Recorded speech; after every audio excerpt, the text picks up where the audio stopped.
Salary में ऐसे chapter तो क्या है, बहुत बड़ा, क्या है चैप्टर, बहुत बड़ा नहीं, बहुत बड़ा, लेकिन हम लोग अभी किसके लिए पढ़ेंगे, सिर्फ एग्ज़ाम के लिए।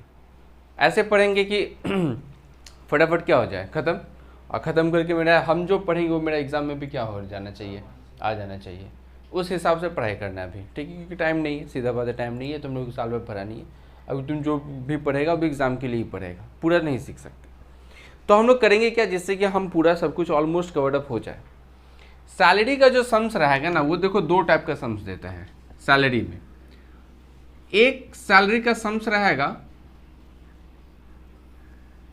जो कि बहुत सारा नियम को लेके बहुत सारा क्वेश्चंस रहेगा, ठीक है, और तुमको निकालना है टोटल टैक्सेबल सैलरी निकालना पड़ेगा, ठीक है।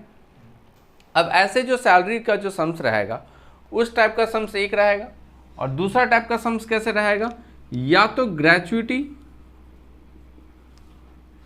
या तो पेंशन, या तो लीव सैलरी। ये तीन टॉपिक को लेके एक सम्स रहेगा। मेरा बात समझा हम क्या बोले, ये तीन टॉपिक में से अगर कोई एक टॉपिक दे सकता है तो उसमें से कितना मार्क्स रहेगा, 5 मार्क्स का एक क्वेश्चन देगा। और अगर ये वाला टॉपिक में से क्वेश्चन दिया तो 10 मार्क्स का क्या करेगा, एक ही क्वेश्चन देगा। बहुत बार प्लस भी हो जाता है, मतलब ये वाला क्वेश्चन कितना दे दिया, 10, ये वाला क्वेश्चन क्या दे दिया, 5, तो टोटल कितना हो गया, 15 मार्क्स। ऐसा भी हो सकता है, ठीक है। तो सैलरी का डिवीजन में हम तुमको 2 क्लास देंगे। 2 क्लास देने का मतलब है कि एक क्लास में हम तुमको क्या कराने वाले हैं, ग्रेच्युटी, पेंशन और लीव सैलरी, मतलब आज हम लोग यही करने वाले हैं। और जो दूसरा क्लास होगा उसमें बहुत सारा छोटा नियम है, छोटा नियम को लेके एक क्या करता है, बड़ा सा सम्स बनाता है। तो वो वाला टॉपिक को कवर अप करने के लिए हम देंगे तुमको दूसरा क्लास। उसके बाद जो आया हुआ है क्वेश्चन लास्ट ईयर्स में, जो क्वेश्चन आया हुआ है वो सब सारा का सारा क्वेश्चंस को लेके उसको प्रैक्टिस करवाएंगे, समझा। मैं टोटल 3 या फिर 4-5 क्लास देने का मेरा बजट है, क्योंकि बहुत बड़ा चैप्टर है। तो 4-5 क्लास तुमको मिलेगा इस सैलरी का। अगर ये क्लास कर लिए तो तुम कंफर्म हो सकते हो कि हाँ, सैलरी में से तुम जितना मार्क्स का भी क्वेश्चन आएगा उसका 90%, दैट मीन्स अगर 10 मार्क्स का क्वेश्चन आए तो 8-9 तुम उठा पाओगे, ठीक है। अगर तुम पूरा नहीं भी सीखा है तो भी, लेकिन और जो लोग स्टार्टिंग से किया वो लोग तो पूरा ही उठा सकते हैं, कोई प्रॉब्लम नहीं।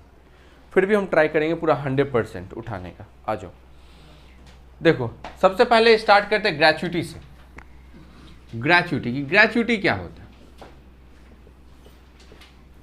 ग्रेच्युटी तो पहले ये समझ लो कि ग्रेच्युटी होता क्या है।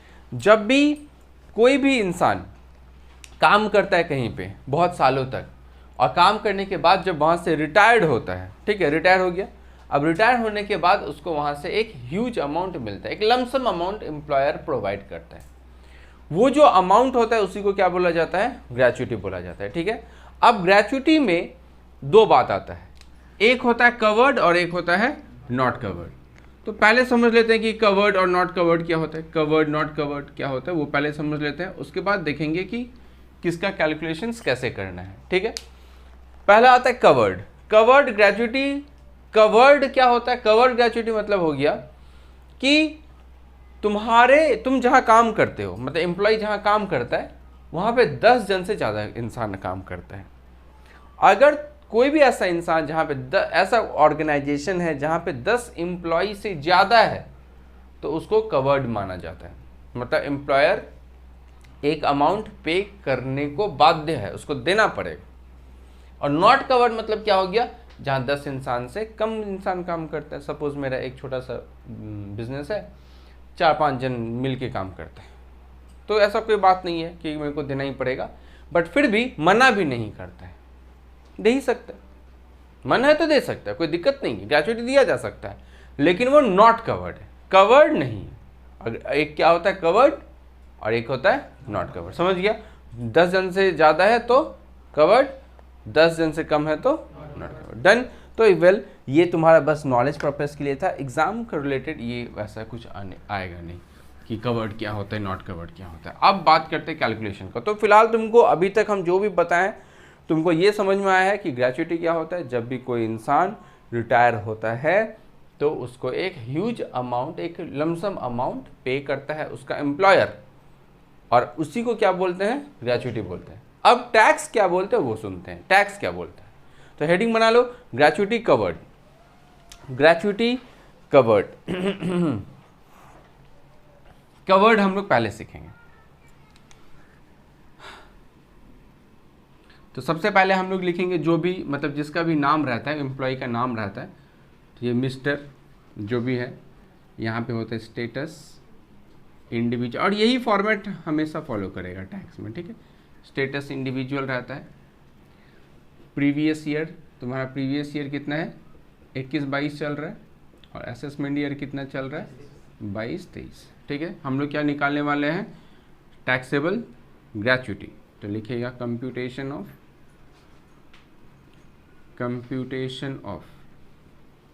टैक्सेबल ग्रेच्युटी, ठीक है, कंप्यूटेशन ऑफ टैक्सेबल ग्रेच्युटी।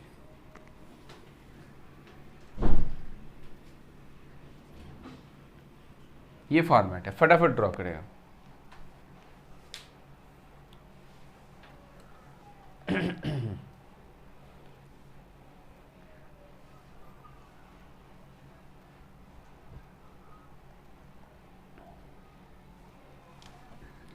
यहाँ पे लिखा जाएगा पर्टिकुलर्स, पूरा सेम फॉर्मेट, टैक्स में सेम फॉर्मेट ही सेम है। एक्चुअली टैक्स और कॉस्ट का कोई फॉर्मेट होता भी नहीं है, तुम अपने मन से कोई भी फॉर्मेट बना सकते हैं, जितना अच्छा हो उतना फॉर्मेट। तो ऐसा कोई फॉर्मेट ही मेंटेन करना है, ऐसा कोई बात नहीं। रेडी? तो देखो सबसे पहले क्या लिखेंगे लोग, तो देखो अगर हम ग्रेच्युटी का कैलकुलेशंस करेंगे तो पक्का है मेरा एम्प्लॉयर मेरे को कुछ अमाउंट प्रोवाइड करेगा, है ना, कुछ रुपया देगा, तो मेरे को कुछ ना कुछ पैसा मिलेगा, तो उसको हम लोग बोलेंगे, कोई सम नहीं, हम फॉर्मेट बता रहे, सब हम करेंगे, तुम चाप मत दो, बस मेरा बात सुनते जाओ। आज से 1 महीना तुम्हारा जो 1 महीना वो हो गया मेरा, और सिर्फ हम जो बोले वो करते जाओ, ठीक है। Amount of gratuity received, amount of gratuity receive, मतलब तुमको जो ग्रेच्युटी मिलेगा, वो वाला ग्रेच्युटी, ठीक है। जो भी मेरे को पैसा मिलेगा वो पैसा हम पहले यहाँ पे अमाउंट में लिखेंगे। मेरे को क्वेश्चन पढ़ के ये समझ में आ जाएगा कि मेरा एम्प्लॉयर मुझे कितना रुपया दे रहा है, तो हम क्या लिखेंगे, अमाउंट ऑफ ग्रेच्युटी रिसीव्ड, यहाँ पे लिख देंगे। उसके बाद टैक्स बोलता है जो भी पैसा मिलता है उसमें से हम कुछ माइनस करने देंगे, लिस्ट ऑफ द फॉलोइंग। लेकिन क्या माइनस करने देंगे, इन तीनों में से जो सबसे छोटा होगा, list of the following exempted, इन तीनों में से जो सबसे छोटा होगा वो हमको माइनस करने को मिलेगा। List of the following exempted, list of the following exempted, list of the following exempted, list of the following exempted, ठीक है। सबसे पहला जिसमें से आता है अमाउंट एक्चुअली रिसीव्ड, मतलब ग्रेच्युटी जो रुपया मिला है, amount actually received, amount actually received लिखा, अमाउंट एक्चुअली रिसीव्ड, नहीं, हाँ ये जो मिला ना इसमें से माइनस होगा, लेकिन कौन सा माइनस होगा वो लिख कर रहे हैं हम लोग। बोला है जो रुपया में, ये भी क्या है, जो रुपया तुमको मिला, ये भी क्या है, जो रुपया तुमको मिला, ये दोनों अमाउंट हमेशा सेम ही होने वाला है, ठीक है। नंबर बी फिर बोलता है 15/26 into last drawn salary, 15/26 into last drawn salary into number of year completed, number of year completed और excess of 6 month, ठीक है। number of year completed और excess of 6 month, ठीक, number of year of completed और excess of 6 month, ठीक है। और last number C, maximum exemption, बोलो मैक्सिमम एग्जम्पशन कितना? Maximum exemption 20 lakh, maximum exemption 20 lakh. यानी कि देखो ये 3 कैलकुलेशंस करके हमको 3 अमाउंट मिलेगा। हम क्या बोल रहे हैं कि ग्रेच्युटी जो भी मेरे को मिलेगा वो यहाँ लिखा रहेगा। दूसरा क्या बोले, हमको जितना ग्रेच्युटी मिला वो पहला फिगर, दूसरा फिगर ये फॉर्मूला यूज करके क्या आ जाएगा, दूसरा फिगर, ये फॉर्मूला मेरा नहीं है, ये फॉर्मूला किसका दिया हुआ है, इनकम टैक्स एक्ट बोला, ठीक है, ये करके दूसरा, और तीसरा क्या आएगा, मैक्सिमम 20 लाख। इन तीनों में से जो सबसे छोटा रहेगा, जो सबसे छोटा रहेगा वो कहाँ चल जाएगा, बाहर आ जाएगा, जो सबसे छोटा है। और इसको माइनस करने के बाद जो आएगा ये हो जाएगा तुम्हारा टैक्सेबल ग्रेच्युटी, टैक्सेबल ग्रेच्युटी, ठीक है, ये हो जाएगा मेरा टैक्सेबल ग्रेच्युटी। कोई दिक्कत? चलो तो ये हम तुमको अभी पहले कवर्ड में सिखा दिए कि कवर्ड ग्रेच्युटी जो है वो इस टाइप का होता है। हाँ बोलो। सबसे छोटा होने का मतलब है कि ये जो 3 फिगर है ना, 1 2 3, ये हो सकता है 5 लाख हो, ये हो सकता है 3 लाख हो, ये हो सकता है 20 लाख, तो सबसे छोटा कौन है, 3 लाख, तो 3 लाख बाहर निकल जाएगा, ठीक है, कोई दिक्कत? चलो ये फॉर्मेट सब अपना कॉपी में लिख लिया है। अब जो देखो, जो नोट्स हम तुमको दिए हैं, तुम्हारा फ़ोन में होगा या फिर तुम्हारे पास जीरोक्स होगा, जो भी है, जिसके पास जीरोक्स नहीं है वो फ़ोन में निकाल लो। मैं चला गया हूँ पेज नंबर 21 में। पेज नंबर 21 में बीकॉम में आया हुआ क्वेश्चन सारा लाइन बाय लाइन हम दे दिए हैं तुमको, एकदम लाइन से सारा क्वेश्चन दे दिए। इतना क्वेश्चन कर लोगे तुम्हारा बीकॉम पार, अच्छा मार्क्स से पार हो जाएगा, ठीक है। तो हम चले जाएंगे क्वेश्चन नंबर 3 में। पहले हम चले जाएंगे क्वेश्चन नंबर 3, सबको दिख रहा है ना? क्वेश्चन नंबर 3 देखो, बोल रहा है Mister Bose an employee of private concern after rendering 24 years, कितना साल काम किया है वो, 24 साल, और 11 महीना of service, retired on 30 June 2021 and received a gratuity of, कितना मिला ग्रेच्युटी इसको, 50,000 रुपया ग्रेच्युटी मिला। उसके बाद क्या मिला, he also received ₹54,000 as computed value of pension. तो ये तो पेंशन का बात कर रहा है, पेंशन तो हम तुमको सिखाए नहीं अभी तक, क्या सिखाएं, सिर्फ ग्रेच्युटी सिखाएं। वो भी ग्रेच्युटी का कितना रुपया मिला है इसको, 50,000। 75% ये आ गया, जो भी बोला है वो सिर्फ और सिर्फ किसका बोला है, ग्रेच्युटी का बोला है। अब क्या तुमको क्वेश्चन में दिख रहा है कि वो ग्रेच्युटी कवर्ड है या नॉट कवर्ड? क्या तुमको क्वेश्चन में दिख रहा है कि वो ग्रेच्युटी कवर्ड है या नॉट कवर्ड है? नहीं, नहीं दिख रहा है ना। अगर क्वेश्चन में नहीं दिख रहा है तो हम लोग एज्यूम क्या करेंगे, हमेशा कवर्ड, कवर्ड, हमेशा कवर्ड, अगर नहीं दिखेगा तो। लेकिन इस क्वेश्चन में ना, ये बहुत ज़्यादा इजी क्वेश्चन है, ठीक है, हम थोड़ा सा हार्ड क्वेश्चन खोजते हैं। ये क्वेश्चन करवा देंगे लेकिन पहले थोड़ा सा हार्ड क्वेश्चन करके, 5 नंबर थोड़ा हार्ड है, बड़ा क्वेश्चन थोड़ा खोजते हैं, ठीक है। 5 नंबर पे, हाँ 5 नंबर अच्छा क्वेश्चन, क्वेश्चन नंबर 5 मिस्टर नाग वाला, ठीक है। पेज नंबर कितना है, 23 है शायद, 22 क्वेश्चन नंबर 5। आओ वो वाला करते हैं, इजी सम करके क्या होगा, पेंशन वेंशन जब कर लेंगे उसके बाद वो वाला कर लेंगे, ठीक। Mister Nag retired from his job with affect from 1/9/2021, मतलब 1/9/2021 को वो रिटायर हो रहा है। He had join this service on 1 जनवरी 2006, तो 2006 में ज्वाइन किया था और रिटायर कब हो रहा है, 1/9/2021 में। He got an increment, salary बढ़ेगा, increment in his basic salary amounting to ₹1,000 every year on January 1. At the time of his retirement, he was getting basic salary of ₹20,000. He was also entitled to DA, उसको DNS allowance भी मिलता था, कितना मिलता था DNS allowance, 10% of basic salary. उसके बाद बोल रहा है which forms part of salary for retirement. इसका मतलब होता है फॉर्मिंग पार्ट है, मतलब डीए क्या है, सैलरी का पार्ट फॉर्म करता है, उसका मतलब होता है फॉर्मिंग पार्ट। और कमीशन मिलता है 1% टर्नओवर टोटल सेल के ऊपर achieve by him. His turnover कितना है, वो 12 महीना में कितना सेल करवा के दिया है कंपनी को, 12 लाख रुपए करवा के दिया है। He received a sum of rupees 3,20,000 as gratuity. तो ग्रेचुटी से उसको कितना मिला है, 3,20,000 on the date of retirement. Compute the amount of gratuity taxable, हमको ये चीज़ निकालना है। ठीक है, कोई दिक्कत नहीं है, निकालेंगे। लेकिन हाँ, अच्छा समय एक काम करते हैं, ये वाला जो क्वेश्चन है ना, ये वाला क्वेश्चन हम तुमको एक बार कवर्ड के अकॉर्डिंग करके दिखाते हैं और एक बार नॉट कवर्ड के अकॉर्डिंग भी करके दिखाते हैं। इसी क्वेश्चन में कवर्ड नॉट कवर्ड दोनों करा देंगे, ठीक है। तो हम पहले कवर्ड करते हैं, क्योंकि क्वेश्चन में जो है वो उसके अकॉर्डिंग नॉट कवर्ड बनना चाहिए, लेकिन हम पहले कवर्ड करते हैं, फिर क्या करेंगे, नॉट कवर्ड, हम दोनों करेंगे। लिखो क्वेश्चन 5। अच्छा, इसी में हम लोग फिलअप कर लेते हैं, ठीक है, इसी में फिलअप कर लेंगे, बस पेन का इंक चेंज कर लो।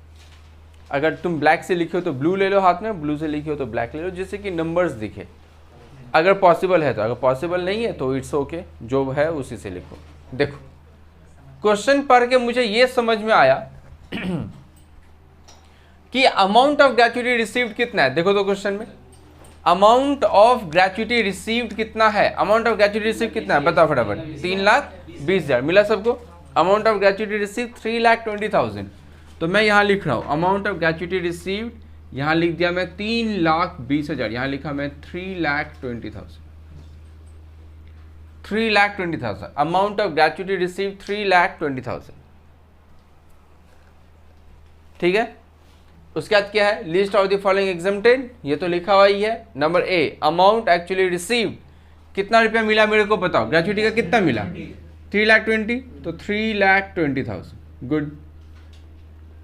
उसके बाद क्या है, 15/26 into last drawn salary, point to be noted, last drawn salary. Last drawn salary मतलब क्या हुआ, लास्ट मंथ में जो पैसा निकाला था, बस उसी से मतलब है, सिर्फ पिछले महीना का सैलरी से। तो क्वेश्चन पढ़ के ये देखो कि ये जब रिटायर हुआ था तो इसका सैलरी कितना था, 20,000। लेकिन सैलरी जो है वो क्या था, ये बेसिक सैलरी। नॉर्मली सैलरी का मतलब क्या होता है, बेसिक होता है, डीए होता है, कहीं पे कमीशन अचीव्ड बाय हिम, मतलब देखो fix percentage of commission on turnover achieved by him होता है। लेकिन हम लोग क्या कर रहे हैं, कवर्ड। तो हमको ये समझना ज़्यादा जरूरी है कि कवर्ड वाला तरीका से सैलरी का मतलब क्या है। चलो नोट्स में फटाफट, ग्रेचुटी का कितना नंबर पेज में था, 3 नंबर, पेज नंबर 1 या 2 था या 3 था, पेज नंबर 2 होगा। देखो पेज नंबर 2 में जाओ, जहाँ पे ग्रेचुटी का फॉर्मूला लिखा था, अभी अभी मिला सबको। हाँ, पेज नंबर 2 में गया। अब पेज नंबर 2 में जाके देखो वहाँ पे क्या लिखा हुआ है, ग्रेचुटी का लिखा है ना फॉर्मूला, कि ग्रेचुटी का फॉर्मूला क्या है क्या नहीं है। उसके नीचे देखो सैलरी का मतलब लिखा होगा। अब कितना नंबर फॉर्मूला में, फॉर्मूला नंबर 4, क्या लिखा है, बेसिक प्लस दैट्स इट। यानी कमीशन ऐड नहीं होगा। यानी कि अगर हमको कवर्ड, ग्रेचुटी कवर्ड बोल दिया, कि ग्रेचुटी कवर्ड वाला कैलकुलेशन अगर हम करते हैं, तो ये जो सैलरी है, ये जो सैलरी है, लास्ट ड्रॉन सैलरी, ये सैलरी का मतलब क्या होगा, सिर्फ बेसिक और डीए। अब क्वेश्चन पढ़ के मुझे ये देखना है कि मेरा बेसिक सैलरी कितना है और डीएस कितना है। तो मेरे को क्वेश्चन में खोजना है कि मेरा बेसिक और डीए कितना है। 10%। बेसिक सैलरी है 20,000, है ना, बेसिक सैलरी कितना है 20,000, बेसिक लास्ट ड्रॉन सैलरी। तो फिर ये तो 15/26 ही होगा। बेसिक सैलरी है 20,000 और देखते हैं कि डीए कितना है। डीए तुम लोग बोल रहे 10% है, एक बार हम चेक कर ले रहे हैं। DA at the rate of 10% of basic salary, ठीक ही है। यानी 20,000 का 10% कितना होगा, 2,000। यानी कि क्या हो गया मेरा फॉर्मूला, ये देखो 15/26 इंटू 22,000 इंटू, देखो कितना साल काम किया है। क्वेश्चन पढ़ के देखो कि ये कितना साल काम किया है, फटाफट 24 साल 11 महीना, 24 साल 11 महीना। तो 24 साल, देखो नंबर ऑफ कंप्लीटेड ईयर मिल गया 24 साल। अब क्या बोला है, एक्सेस ऑफ 6 मंथ है या नहीं है वो देखना है। 6 मंथ से ज्यादा है तो ये राउंड ऑफ हो जाएगा, 25 हो जाएगा, समझा। अगर होता 24 साल 6 महीना, क्वेश्चन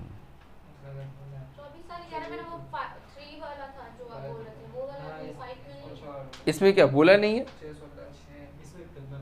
अच्छा ठीक है, तो कैलकुलेशन करें, इसमें क्या है, लो ना 1 जनवरी 2006 को ज्वाइन किया था, तो रिटायर कब हो रहा है, 1/9/2021 को, तो 1/9/2021 जोड़ो कितना साल होता है, जनवरी 2006, तो 7 से 1 साल होगा, जनवरी 2007, 7, 8, 9, 10, 11, 12, 13, 14, 15, 16, 17, 18, 19, 20, 21, कितना साल हो गया, 15 साल और 9 महीना हो रहा है या 8 महीना हो रहा है, 1 तारीख को रिटायर हो जा रहा है ना, तो 8 महीना, तो 15 साल 8 महीना काम किया है, तो कंप्लीटेड ईयर कितना हो गया 15, और 8 मंथ है तो 6 से तो ज्यादा है, लेकिन 6 से ज्यादा होना चाहिए, 6 रहेगा 6 मंथ रहेगा तो 15 ही रहेगा, तब राउंड ऑफ नहीं होगा, एक्सेस होना चाहिए, तो यहाँ पे तो एक्सेस है, तो इसके जगह हम लोग कितना लिखेंगे 16, यानी मेरा ये कैलकुलेशंस क्या बनने वाला है 15/26 इंटू 22,000 इंटू 16, देखो कितना आ रहा है 2,03,000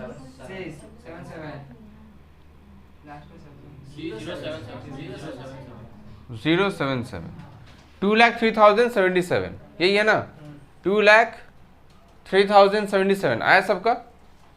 इसमें तो हमको कोई मतलब नहीं, ये तो 20 लाख रहेगा।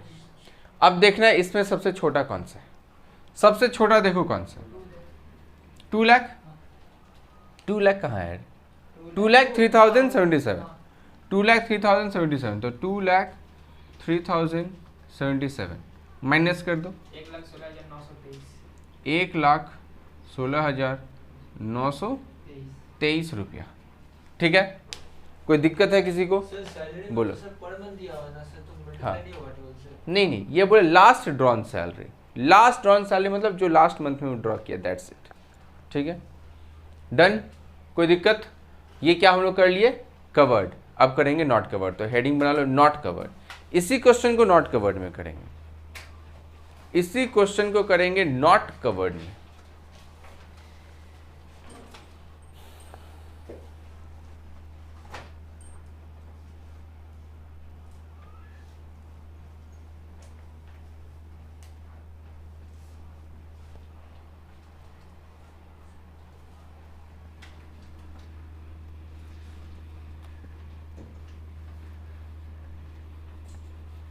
पहले नॉट कवर्ड का फॉर्मूला लिखेंगे, फिर हम लोग फॉर्मूला के बारे में सीखेंगे, उसके बाद जाके करेंगे सम्स, ठीक है। चलो, तो इस क्वेश्चन में जहाँ पे जो था वो सब हम मिटा दिए। अब देखते हैं कि चेंज क्या है। चेंज कुछ है नहीं, कुछ खास चेंज नहीं है, हल्का बहुत चेंज है। क्या क्या चेंज है आ जाओ देखते हैं। अगर तुम बुक में मतलब जो नोट्स हम दिए उस नोट्स में जाएगा तो पेज नंबर 3 में है, पेज नंबर 3 में एकदम स्टार्टिंग में है, पेज नंबर 3 एकदम स्टार्टिंग में दिखा सबको। देखो ये तो ऐसे ही रहेगा, ये देखो यहाँ पे अमाउंट ऑफ ग्रेच्युटी रिसीव्ड, ये तो वैसे ही रहेगा, ठीक है। उसके बाद देखो list of the following exempted, पहला अमाउंट, पहला क्या लिखा हुआ है, अमाउंट एक्चुअली रिसीव्ड, तो ठीक है वही अमाउंट, यानी ये भी लास्ट में भी तो वही था, इसमें भी तो वही है, कोई चेंज थोड़ी ना है अभी तक। उसके बाद देखो क्या है 15/26 नहीं है, 15/26 के बदले क्या है 1/2, 1/2 मतलब हाफ, 1/2। उसके बाद क्या है एवरेज सैलरी ऑफ लास्ट है, मतलब यहाँ पे जो लास्ट ड्रॉन सैलरी था ना, लास्ट ड्रॉन सैलरी नहीं चाहिए, क्या चाहिए मेरे को, yes average salary of last 10 month, last 10 month चाहिए, लेकिन एवरेज चाहिए। ये मत कर देना कि 10 महीना का टोटल सैलरी लिख दिया, ठीक है, सिर्फ एवरेज चाहिए इनटू नंबर ऑफ। अब याद, ये सिर्फ कंप्लीटेड ईयर से मतलब रखता है, number of completed year, that's it, number of completed year, number of completed year. Maximum exemption तो कितना है, 20 लाख, ये तो चेंज नहीं होगा, तो ये 20 लाख ही है। चलो अब सम्स करना स्टार्ट करेंगे। तो कौन सा पेज नंबर में थे हम लोग, पेज नंबर 22। और एक बात याद, हाँ चलो हो गया, पेज नंबर 22 में चलते हैं। और एक बात रुको, सैलरी का मतलब भी देख ही लेते हैं लगे हाथों, वरना फिर पीछे आना पड़ेगा। सैलरी का मतलब देख लो फटाफट, पॉइंट नंबर 4 में सैलरी इक्वल टू क्या लिखा है, बेसिक प्लस डीए तो है, लेकिन डीए के साथ उसने क्या लिखा है, forming part. Forming part, last में फॉर्मिंग पार्ट नहीं लिखा था, लास्ट में सिर्फ क्या बोला था, basic plus DA, that's it. इसमें क्या डीए फॉर्मिंग पार्ट होना चाहिए, और क्या होना चाहिए, कमीशन, वो टर्नओवर वाला कमीशन होना चाहिए, अचीव्ड बाय हिम। चलो तो पेज नंबर 22 में चलते हैं। पेज नंबर 22 क्वेश्चन नंबर 5 अब इस तरीका से करेंगे। रेडी है तो सब, लिख लिया ना ये चीज। अच्छा हाँ, तुम लोग तो ये लिखेगा, ये फटाफट लिखो पहले, उसके बाद तो करेंगे। तुम लोग थोड़ी ना उसी में काटाकुटी करेगा, फटाफट इसको कॉपी करो जल्दी, उसका स्टार्ट करते हैं। देखो लिख लिया होगा। अभी अमाउंट ऑफ एक्चुअली बोलो, अमाउंट ऑफ ग्रेच्युटी रिसीव कितना था, अमाउंट ऑफ ग्रेच्युटी रिसीव कितना था, 3,20,000। तो हम यहाँ लिख दिया 3,20,000, लिख दिया तुम लोग। Amount of gratuity receive 3,20,000। अच्छा ये भी तो उतना ही होने वाला है, सेम ही तो होने वाला है। Amount actually receive 3,20,000, amount actually receive 3,20,000। फिर क्या है 1/2, तो 1/2 की जगह तो 1/2 ही होगा, into average salary of last 10 month. फटाफट देखो तो यहाँ झमेला कहाँ आता है, अगर सैलरी उसका बीच में कहीं ना कहीं इंक्रीज हो गया होगा तो झमेला है। खोजो क्या ऐसा है, मजेदार, मजा आ जाएगा। नहीं अब बताते हैं, जो रिटायर जब हो रहा था तब उसका सैलरी कितना था, 20,000। कितना तारीख को रिटायर हो रहा था, 1/9/2021, 1/9/2021 को वो रिटायर हो रहा है। अब थोड़ा सा समझो बात, ये लो यहां लिख रहे हैं हम, ठीक है।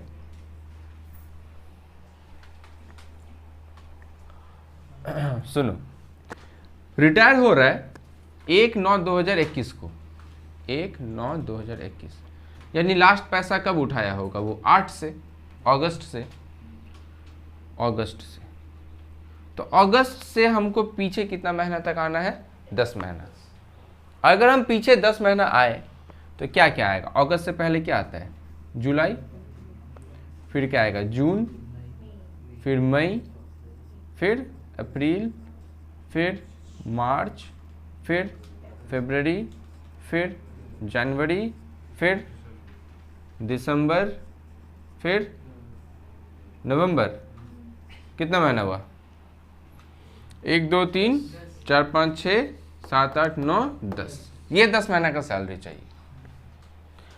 अब ये जब रिटायर हो रहा था तब इसका सैलरी कितना था, 20,000 प्लस 10%, डीए का भूलो मत, 20,000 प्लस 10%, मतलब 22,000 सैलरी था इसका।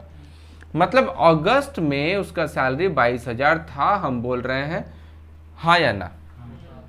सिर्फ 22,000 नहीं था, और भी था, क्योंकि हम लोग तो नॉट कवर्ड कर रहे हैं, तो इसमें तो वो कमीशन वाला बात ऐड होगा अगर टर्नओवर पे होगा तो। अगर और किसी चीज के ऊपर कमीशन का बात होगा तो वो ऐड नहीं होगा। और लेकिन मेरा क्वेश्चन में टर्नओवर का ही बात किया है।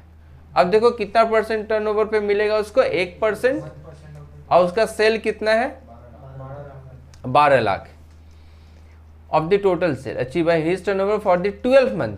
12 महीना का सेल बोला है कितना है, 12 लाख। तो ऑन एन एवरेज एक महीने का कितना है, 1 लाख। तो 1 लाख का कितना परसेंट, 1%, हर एक महीना का 1% उसको मिलेगा। तो 1 लाख का 1% कितना होता है, 1,000। नहीं समझा हम क्या बोले। 1 साल का कितना सेल है, 12 लाख। 12 लाख तो महीना कितना, 12 महीना, तो एक महीना में कितना सेल हुआ, 1 लाख। तो 1 लाख का ना 10%, सॉरी 1%, तो 1 लाख का 1% कितना होगा, यानी उसका हर एक महीना सैलरी कितना बढ़ने वाला है, हर एक महीना 1000 से बढ़ेगा फिलहाल तक, जब तक उसका सैलरी में कुछ गड़बड़ ना हो। देखते हैं आगे क्या बोला है, शुरू से पढ़ते हैं, मेरे साथ पढ़ना। Mister Nag retired from his job with effect from 1/9/2021। He had joined the service on 1/1/2006। He got an increment in his basic salary. Basic salary बढ़ा था कितना रुपया से, 1000। कब बढ़ा था, 1 जनवरी को। अब सिर्फ हाँ या ना बोलना। अगस्त में उसका सैलरी 23,000 था, कोई दिक्कत? अगस्त से 1 जनवरी तक उसका सैलरी 23,000 ही तो हुआ होगा, जनवरी तक, क्योंकि जनवरी में सैलरी बढ़ा था 1000 से। अब सुनो दिसंबर का हम क्या बोल रहे हैं, जिसको समझ में आएगा वो बोलेगा ठीक है, जिसको नहीं समझ में आएगा संधि से बोल देगा कि हमको नहीं समझ में आया। ठीक, सुनो, उसका बेसिक सैलरी कितना था, 20।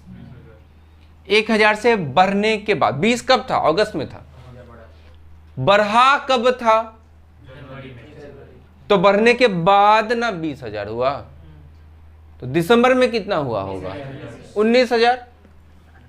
तो 19,000 जनवरी का, सॉरी जनवरी बोल रहे किसका, दिसंबर का, प्लस डीए 10%, 1900 प्लस कमीशन, तो 19,000 एक 20,000 और ये 21,900। मेरा कहने का मतलब है 21,900 नवंबर और दिसंबर का सैलरी था। जनवरी से टोटल सैलरी उसका कितना हो गया, 23,000। जनवरी से अगस्त तक उसका सैलरी 23,000 बना हुआ रहा। अब बताओ किसको नहीं समझ में आया, बोल विकी, समझ आ गया, वाह। और किसी को कोई दिक्कत, ऐसा कोई है जिसको नहीं समझ में आया तो बोलो, कोई दिक्कत नहीं है तो। यानी कि अगस्त से जनवरी 8 महीना 23,000 करके था, जनवरी नवंबर और दिसंबर 2 महीना 21,900 करके था। ठीक है, तो हम क्या करेंगे, हमको तो 10 महीने का क्या चाहिए, टोटल सैलरी चाहिए ना, एवरेज चाहिए मेरे को। तो क्या होगा इसका मतलब, एवरेज सैलरी निकालने के लिए 23,000 8 महीना करके था और 21,900 2 महीना करके था। देखो तो कितना आ रहा है, 23,000 इंटू 8 कितना आ रहा है, 1,84,000।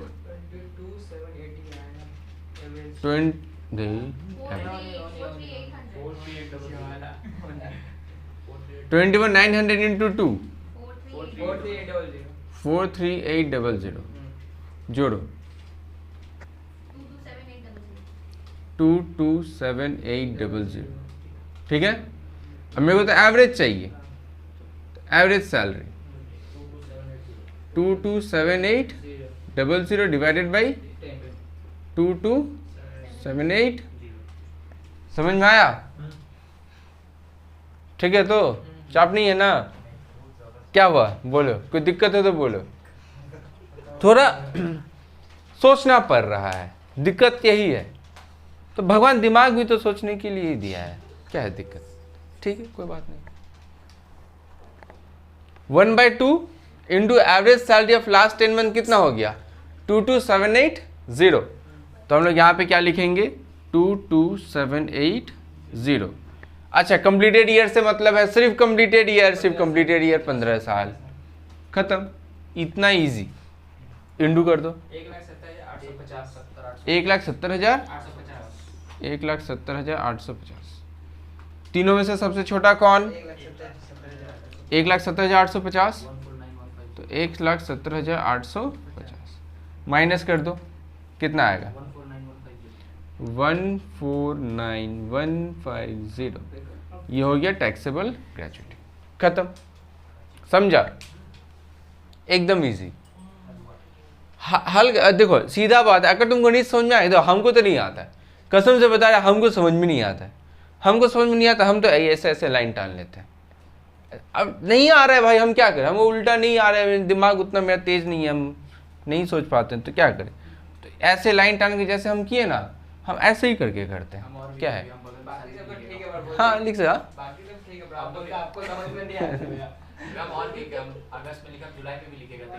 हाँ लिख सकते हैं, तुम जितना बार उतना बार लिखो, 8 महीना में 8 बार 23,000 लिख लो। अब तुम ये भी बोलेगा हम इंटू नहीं करेंगे, 23,000 हम 8 बार प्लस करेंगे। तो यही तो ज्यादा थोड़ा हो गया।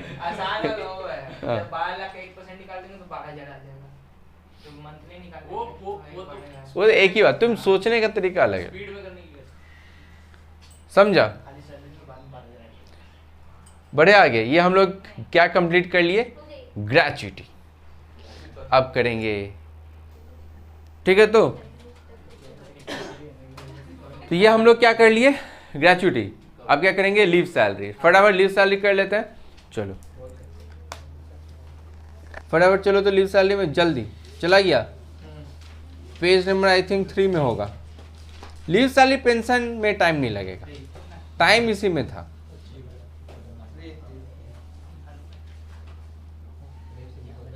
मिला सबको? लीव सैलरी के बारे में आप बताते हैं, बात बंद कर दो प्लीज, बताने दो, फटाफट खत्म हो जाएगा।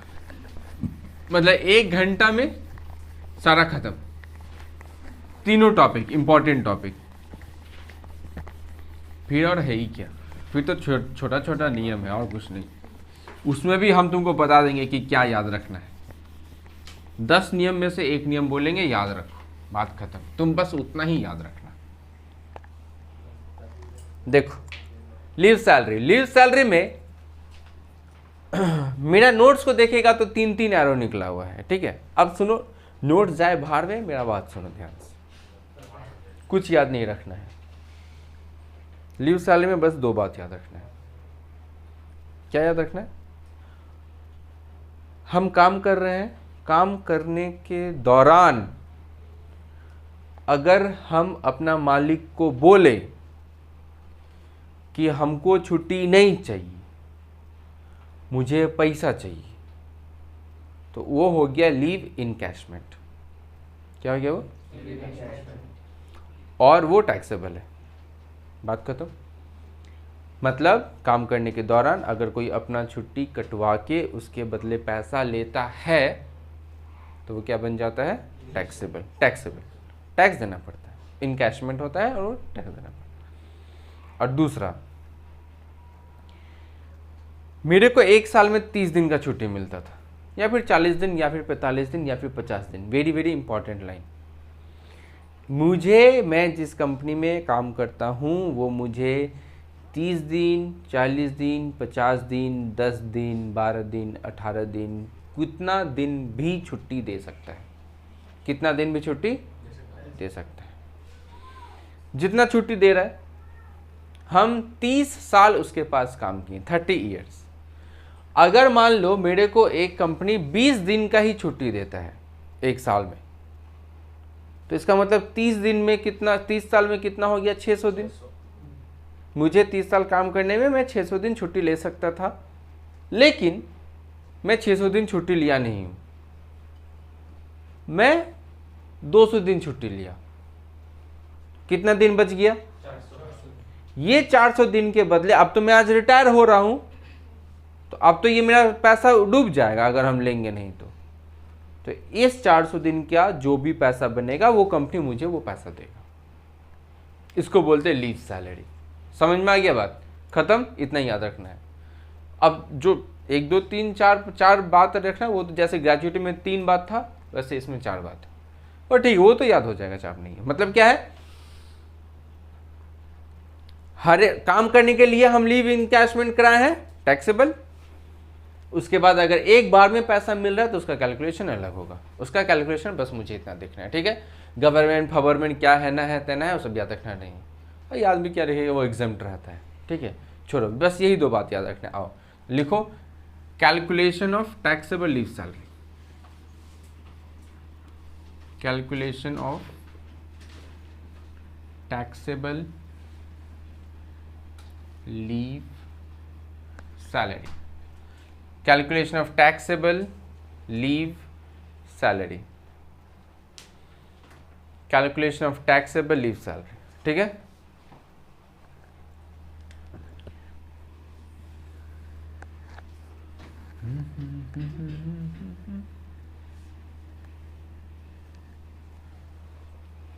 ये हो गया फॉर्मेट, ठीक है। ये amount of leave salary received, amount of leave salary received मतलब जितना पैसा मुझे मेरा कंपनी देगा, वही जो हम एग्जांपल बोले वो 400 दिन वाला, ठीक है। मेरे साथ रहना sir. Amount of leave salary received लिखा, उसके बाद list of the following exempted, हाँ बोलो, उठा लो। List of the following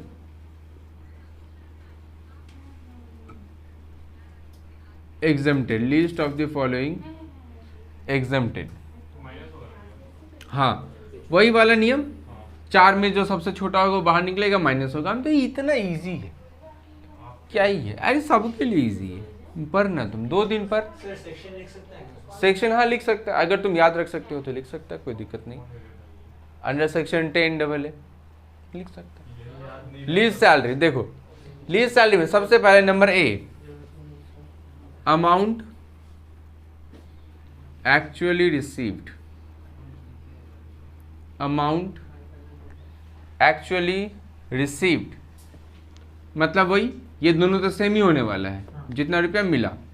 number B, last 10 month total salary, last 10 month total salary.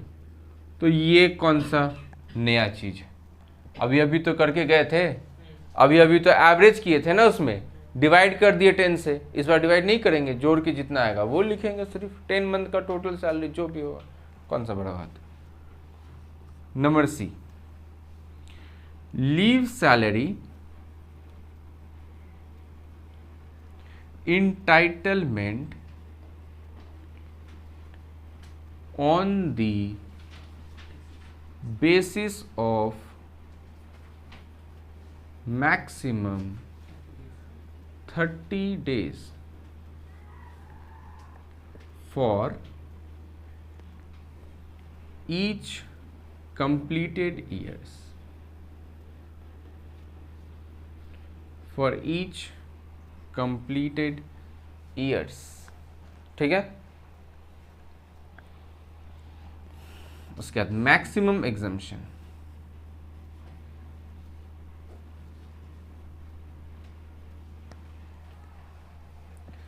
₹3,00,000 maximum exemption 3,00,000, ठीक है। हो गया खत्म, करे समझ। देखो ध्यान से सुनो मेरा बात। अमाउंट ऑफ लीव सैलरी लिख दे, जानता है क्या होता है। अमाउंट एक्चुअली रिसीव जानता है क्या होता है। लास्ट 10 मंथ टोटल सैलरी भी अब तुम जानता है क्या होता है, पिछले 10 महीना का total salary. Leave salary entitlement on the basis of maximum 30 days, ये मुझे समझाना है। टैक्स बोलता है कि तुम्हारा कंपनी तुमको कितना दिन भी छुट्टी दे सकता है, 10 दिन, 12 दिन, 18 दिन, 25 दिन, 30 दिन, 35 दिन, जो भी, लेकिन हम तुमको ज़्यादा से ज़्यादा कितना दिन का छुट्टी देंगे, 30 दिन। बात समझ में आ रहा है। हम तुमको ज़्यादा से ज़्यादा 30 दिन का छुट्टी देंगे। मेरा बात ध्यान से सुनना है, 30 दिन का छुट्टी मिलेगा। 1 साल अगर तुम काम करोगे तो मैक्सिमम कितना मिलेगा, दैट्स इट। लेकिन मेरे को मेरा कॉलेज तो 12 दिन का छुट्टी देता है। 1 साल में कितने दिन छुट्टी, सिर्फ 12 दिन, महीना में 1 दिन। कितना नाइंसाफी है। लेकिन अलग से भी तो बहुत छुट्टी होता है, कॉलेज में तो बहुत सा छुट्टी, लेकिन वो जो भी है, लेकिन अलग से कितना दिन मिलता है, सिर्फ 12 दिन। अब ये जो 12 दिन का छुट्टी ले, मेरा तो 30 दिन से कम है। हम तो बोल ही सकते हैं कि अरे टैक्स महाराज आप 30 दिन बोल रहे हैं, मेरे को मेरा कंपनी दे कहाँ रहा है 30 दिन, मेरा कंपनी तो 12 दिन दे रहा है। हर दिन 30 दिन देता तो कितना अच्छा होता। सरकारी नौकरी में मिलता है 30 दिन, 45 दिन। अब मेरा कंपनी कितना देता है, 30। मेरा कंपनी देते कितना देता है, 12 दिन। अब मेरा दोस्त, मेरा जो विप्रो है, विप्रो होता है ना, विप्रो कंपनी, उसमें 11 दिन का छुट्टी होता है। एक साल में 11 दिन का छुट्टी होता है। आप लोग दोस्त हैं। हाँ, तो अब तुम एक बात बताओ, 11 दिन का छुट्टी, 12 दिन का छुट्टी, किसी का 13, 14 ऐसे जो भी होता होगा, इतना जो कम छुट्टी, तो टैक्स बोलता है देखो तुम्हारा दुख हम समझ सकते हैं, तुम्हारा दुख है, लेकिन तुम्हारे वजह से तुम लोगों के लिए 30 दिन नहीं लेंगे। कम मिल रहा है तो कम वाला लेंगे, चाप मतलब अगर मेरा 12 दिन है ना, तो मेरा कैलकुलेशन किस हिसाब से होगा, 12 दिन के हिसाब से। लेकिन जिन लोगों को 30 दिन से ज्यादा मिल रहा है, जैसे जो सीईओ होता है, मैनेजर लोग होता है, डायरेक्टर लोग होता है, उन लोग का छुट्टी ज्यादा भी हो सकता है। तो उन लोगों को अगर ज्यादा दिन का छुट्टी है, जिसका 30 दिन से ज्यादा का छुट्टी है, उन लोगों के लिए कितना लेंगे, सिर्फ 30। लेकिन 30 से कम है तो कम वाला, ठीक है। लीव सैलरी और समझने के लिए कुछ नहीं, खत्म लीव सैलरी। आओ सम्स के साथ करते हैं। चलो स्कैनर में चलते हैं। पेज नंबर कितना था, 21। यस, सम नंबर 1 करते हैं। चलो क्वेश्चन नंबर 1 बोला, mister Das retired on 19 March 2022 from a private company after completing of, कितना साल कंप्लीट कर लिया, 30 साल 10 महीना। क्या 10 महीना से कोई मतलब है, नहीं, यहाँ पे सिर्फ कंप्लीटेड ईयर से मतलब है। ही वॉज इंटाइटल्ड टू, देखो इसको कितना दिन का छुट्टी मिल रहा है, तो 25 दिन लेंगे या 30 दिन लेंगे, 25 दिन का कैलकुलेशन होगा। फिर क्या बोल रहा है, for each completed year of service he availed 12 month leave. He availed मतलब वो छुट्टी ले लिया, कितना महीना का छुट्टी ले लिया है, 12 महीना का छुट्टी ले लिया है ड्यूरिंग हिज सर्विस लाइफ। और उसका सैलरी कितना था, 12,000 रुपया हर एक महीना का सैलरी था। उसके साथ साथ एक डीए भी था। डीए कितना परसेंट था, 50। वैसे इसमें भी वो डीए का नियम सेम है जो नॉट कवर्ड वाला, बेसिक डीए कमीशन। लेकिन मेरा क्वेश्चन कमीशन नहीं बोला तो हम ऐड नहीं करेंगे, लेकिन बेसिक डीए ऐड होगा। He received 3,20,000 for leave encashment. उसको कितना रुपया मिल गया, लीव इनकैशमेंट का 3,20,000। मतलब रिटायर जब हुआ तो उसको कितना मिला, 3,20,000। आ जाओ, तो यहाँ पे कितना लिखेगा बताओ।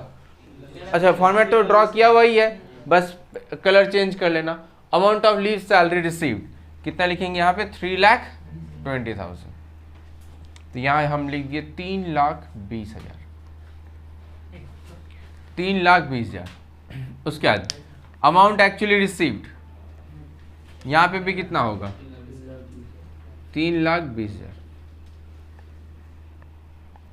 लास्ट 10 मंथ टोटल सैलरी बताओ तो। इसका सैलरी 12,000 ऐसे था, डीए का कितना था 50%, तो 12,000 का 50% कितना होगा, 6,000। तो 12,000 प्लस 6,000 तो कितना हो गया, 18,000। और 10 महीना तो 1,80,000 हो जाएगा। नहीं समझ में, हमको कुछ समझ में नहीं आया। ठीक है, ये लो, बेसिक सैलरी कितना था, 12,000। डीए कितना था, तो 12,000 का 50% कितना, टोटल कितना हो गया, कितना महीना काम किए हैं, मतलब हमको कितना महीना का चाहिए। तो एक महीना का सैलरी अगर 18,000 है तो 10 महीने का सैलरी कितना होगा, अब समझ में आ गया। ठीक है, तो ये वाला वर्क नोट करना पड़ेगा, हार्ड नहीं है, एकदम इजी।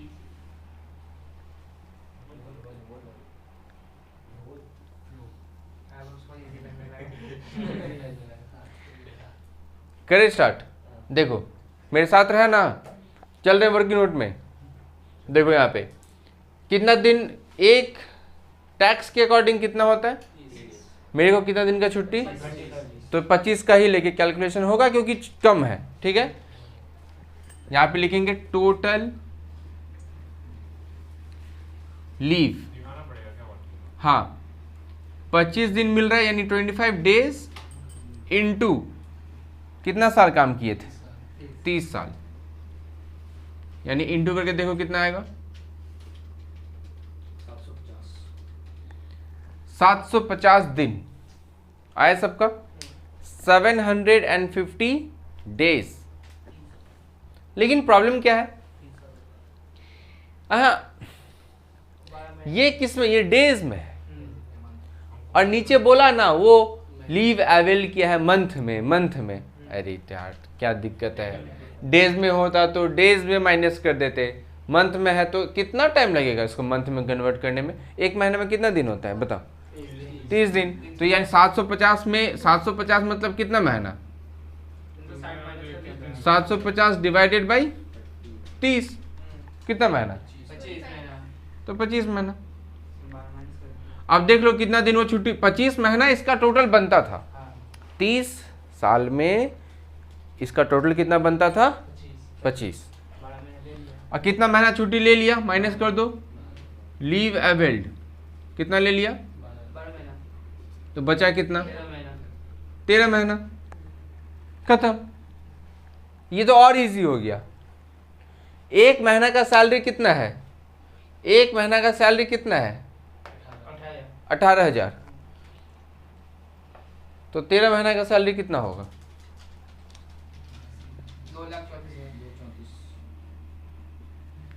2,34,000। समझ में आया? अगर ये डेज में होता तो डेज में निकाल लेते। भैया एक बार डेज में भी करके दिखा दो ना प्लीज। ठीक, ये लो सुनो, मेरा बात ध्यान से सुनेगा। हाँ 750 दिन था तो सिर्फ कैलकुलेशन दिखा दे। 750 दिन था। अच्छा कितना दिन का छुट्टी लिया? 12 महीना। तो अगर इसको तुम महीना में नहीं बदलोगे तो इसको तो दिन में बदलना पड़ेगा मेरा भाई। तो 12 इंटू 30 दिन तो कितना होगा? 320 होगा। 360 माइनस करो, ये आ गया टोटल लीव। और ये कितना दिन हो गया? 360। तो बचा कितना दिन? 390 दिन। अब ये दिन में कैलकुलेशन कर रहे हैं। अच्छा भैया अब ये दिन, आप तो महीना में था 13 महीना, तो एक महीना का सैलरी तो हमको मालूम था 18,000। एक महीना का सैलरी 18,000, तो 13 महीना का सैलरी फटाफट इंटू कर दिए। लेकिन ये दिन में तो झमेला हो जाएगा। कुछ झमेला नहीं होगा। ये देखो तुमको 18,000 मिल रहा है ना। सुनो बात बंद कर दो। 18,000 मिल रहा है ना, कितना दिन के लिए? एक महीना के लिए। एक महीने में कितना दिन होता है? तो हम इसको ऐसे नहीं लिख सकते 18,000 मिल रहा है 30 दिन के लिए। अगर 18,000 मिल रहा है 30 दिन के लिए तो 390 दिन के लिए कितना मिलेगा? 2 लाख। किया है कैलकुलेशन? ये रहा 2,34,000। खत्म। बस इतना ही। एक ही चीज तो याद रखना है, एक महीना में 30 दिन हो गया। इससे ज्यादा कुछ सिखाए हैं? एक महीना में 30 दिन। हम तो वही किए हैं। लेकिन तो हम लोग को ये बता क्यों रहे हैं? बता इसलिए रहे हैं कि क्वेश्चन में डेज दे देगा तो पॉइंट में भी आ सकता है। यहाँ तो तुम डिवाइड हो जा रहा है ना 30 से। क्वेश्चन को उस हिसाब से बनाया गया है कि डिवाइड करने से एग्जैक्ट आ जा रहा है। पॉइंट में नहीं आ सकता है। अगर 18,000 को 15,500 कर दो आ जाएगा तो पॉइंट में। समझ में आ रहा है बात? इसलिए दोनों नॉलेज रहना जरूरी है। देखो इसमें से सबसे छोटा कौन सा है? माइनस कर दो, कितना आ रहा है? 1,40,000। ये हो गया टैक्सेबल ग्रेच्युटी। ग्रेच्युटी नहीं है, क्या है ये? Leave salary. हाँ 2 टॉपिक खत्म। अब एक तो छोटा, एकदम छोटा टॉपिक बाकी है, बस लिख लो इसको फटाफट। Last topic pension. ठीक है, अब जैसे पेंशन हो गया तो याद रखना, उसके बाद तुमको याद रखने के लिए ज़्यादा चीज़ नहीं बचेगा। हम सिर्फ बोलते जाएंगे, तुम्हारा याद होते जाएगा। चाप मत लो, चाप बस मत लो। करे रेडी, मिटा दे पेंशन।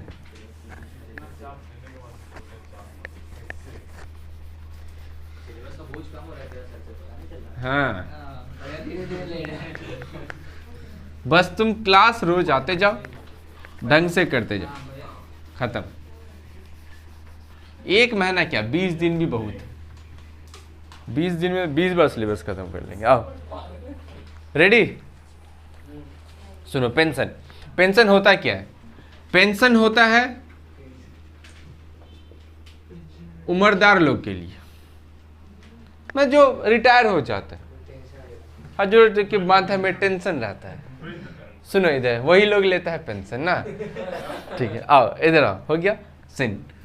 ये जो पेंशन है, मान लो कोई रिटायर किया, ठीक है, रिटायर कर रहा है कोई 1 जुलाई 2021 में, मेरा बात ध्यान से सुनेगा, बात छोड़ के, 1 जुलाई 2021 में रिटायर किया है, और ये बंदा का पेंशन फिक्स किया गया 5,000, ठीक है।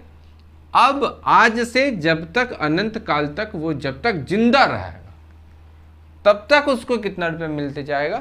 5,000, हर एक महीना 5,000। इंक्रीमेंट का झमेला लाने का जरूरत नहीं, कितना मिलेगा उसको हर एक महीना? 5। अब हो सकता है कि 1 नवंबर 2021 को इस बंदा को कोई काम आ गया अचानक से, ठीक है, थोड़ा सा पैसा चाहिए, अब इसको एक अमाउंट चाहिए बड़ा सा, तो अब ये कहाँ से जाएगा?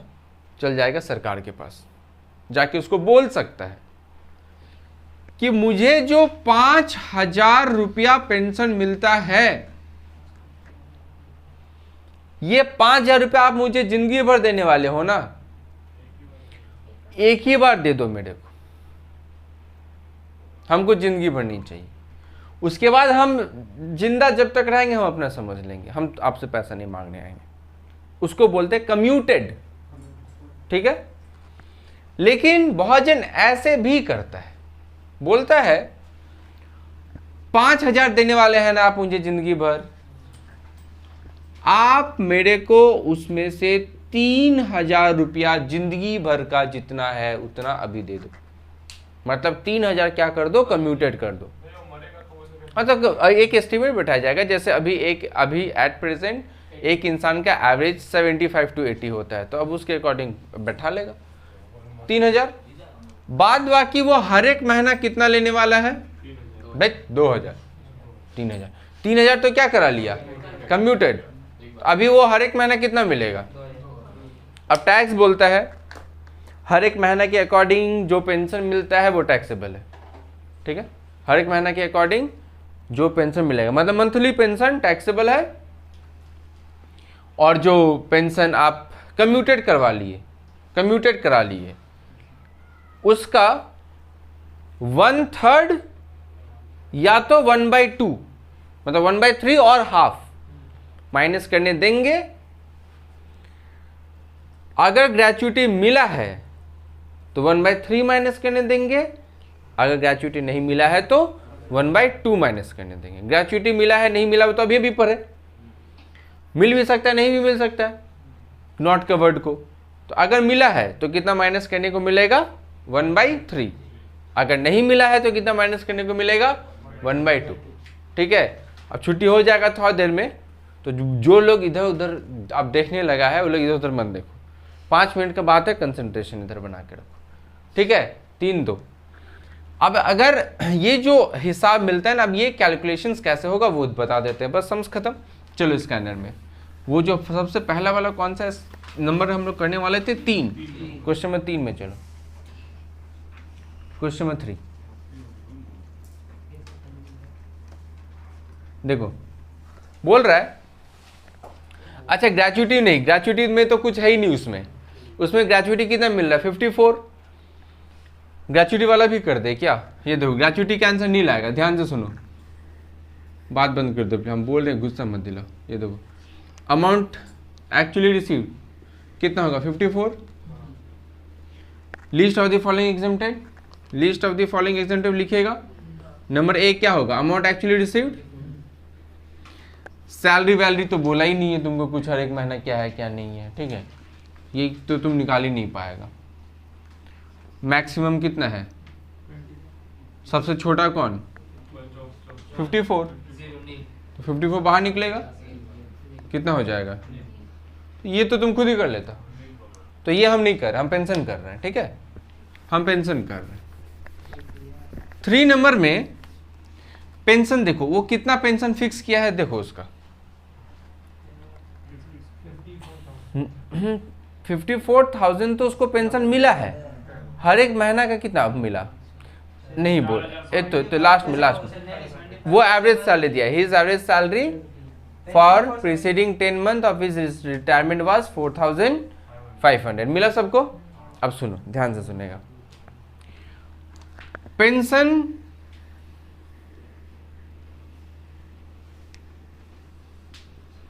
अमाउंट ऑफ पेंशन रिसीव्ड, कितना मिला पेंशन बोलो? 54। अब इसमें से माइनस होगा 1/3 या फिर 1/2।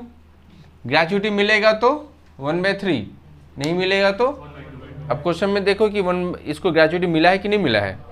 अभी तो देखे ग्रेच्युटी मिला है, तो ग्रेच्युटी मिला है मतलब 1/3 माइनस होगा, तो -1/3 ऑफ, गलती से 54 नहीं लिख देगा मेरा भाई, गलती से 54 मत लिख देना, क्योंकि वो टोटल पेंशन का 1/3 होता है।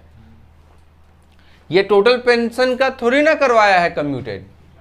अब देखो वो कितना परसेंट कम्यूटेड कराया था, ये लो, ये सुनो, 75% कम्यूटेड करा के उसको कितना मिल रहा है? 4,500।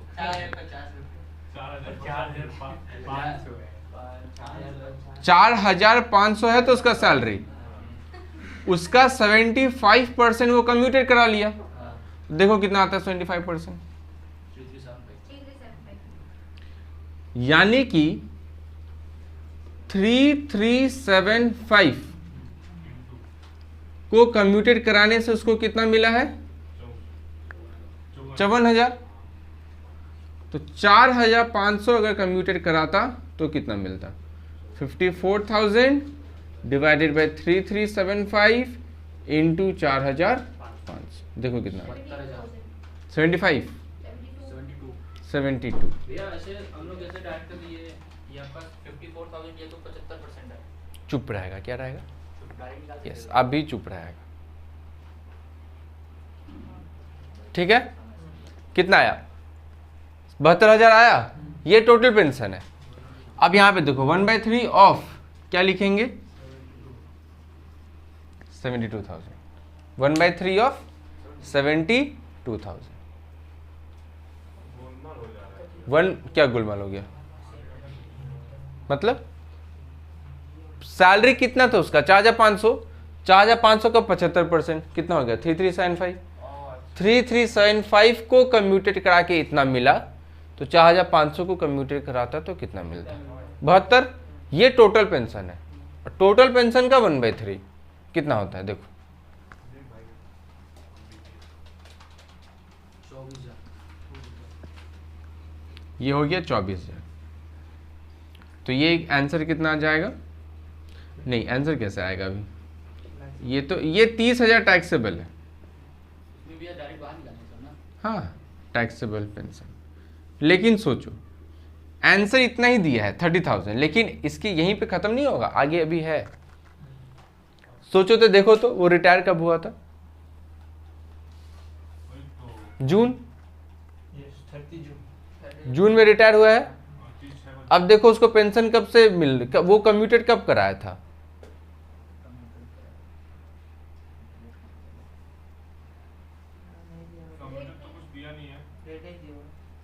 और डेट नहीं दिया, इसीलिए क्वेश्चन यहीं पे ख़त्म कर दिया, इसीलिए आंसर यहीं पे दिया। डेट अगर होता तो उसमें वो निकालना पड़ता कि कितना दिन में और पैसा मिल जाए, या एग्जाम्पल जो कराए थे क्लास में।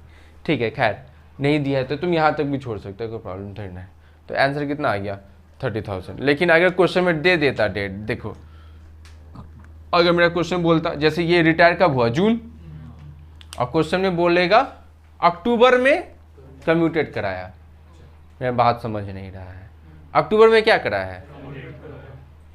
यानी जुलाई, जून में रिटायर हो गया, जुलाई अगस्त सितंबर 3 महीना, 4,500 रुपया करके लिया होगा। और अक्टूबर से, अक्टूबर, नवंबर, दिसंबर, जनवरी, फरवरी, मार्च, 6 महीना कितना रुपया करके लिया होगा वो, ये तो कम्यूटेड करवा लिया। बचा कितना, 4,500 में से इतना कम्यूटेड करा लिया, तो बाद बाकी तो हर एक महीना ले ही रहा है 1125 रुपया, तो 1125 हर एक महीना। टैक्स क्या बोलता है, मंथली पेंशन अगर लोगे तो टैक्सेबल होगा, और मंथली पेंशन अगर नहीं लोगे तो मतलब तब तो ये फॉर्मूला है, ये तरीका है, ठीक है। अब सुन, क्वेश्चन में तो मेरे को डेट नहीं बोला, रिटायर कब हो रहा है वो 30 जून, तो अगर हम ये मान लें कि वो 30 जून को ही कम्यूटेड करवा लिया, 30 जून को क्या कर लिया, कम्यूटेड, इसका मतलब 4,500 में से 3375 कम्यूटेड करवा लिया, बचा कितना 1125 रुपया करके जून के बाद जुलाई से लेके, जुलाई, अगस्त, सितंबर, अक्टूबर, नवंबर, दिसंबर, जनवरी, फरवरी, मार्च, 9 महीना 1125 रुपया करके लिया होगा, तो 1125 इंटू 9 मंथली, और ये तो टैक्सेबल है, कितना रुपया होता है 10125, ये ऐड कर दो, ये टैक्सेबल, ये एक्चुअली आंसर होना चाहिए, टैक्सेबल ग्रेच्युटी ये होना चाहिए आंसर, ठीक है। तो ये हम लोग ये काम कर, ये हम तुमको आज क्या करा दिए, ग्रेच्युटी, पेंशन, लीव सैलरी। अब स्कैनर में से जितना भी ग्रेच्युटी, लीव सैलरी और पेंशन का सम है सारा कर लेना है, खत्म।